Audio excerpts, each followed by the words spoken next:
Hi there. So I have been studying Dharma, as a Dharma student, Buddha Dharma, for about 8 years. And I've been crocheting now, I guess, for about 3. And I noticed this thing about crocheting. Like, here's this little tiny chain I made, and this is like your base, you know. I did a pretty good job on it, actually. And because of that, the crocheting I fill this in with, that I loop into these, will also have a very nice base and structure. And as I looked at this, I realized something, that in fact, this is like this form I made, you know, like kind of like material sciences or baking a cake, I don't know. So here's a form I made, and you know, like, oh, look, one of these loops are too big, or I dropped a stitch or whatever, and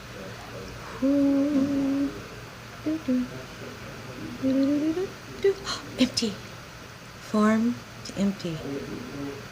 Empty to, of course, you know, things being dependent in arising and interdependent in their nature, you know. So this is like, oh, this is creating form. And I look at this and I go, well, you know, I'm my own actions taking what is empty and making a form out of it. And you know, I can make all kinds of things out of this, including, like, you know, star patterns or flowers or, you know, peacock feathers. And so with practice, I can get consistently good starters, you know, starting chains or bases, or this is at the grounds. No, it's the grounds, I think, in basis and grounds. Well, you know, I'll figure that out, I guess, as I go. Definitions. It's like, you know, in a way, Buddha Dharma is kind of like law. You know, it's like words that mean just common things in the language. The vernacular can be challenging. You know, it means a little something different, although it does kind of apply. So, you know, practice, as with everything. When I get to Carnegie Hall, practice. So, you know, it's dependent. You know, my motivation and intention, or what it's all about, because I will pay more attention to things, like the camera is over here, lady. Practice is involved, and I like that this is, frankly, there is no,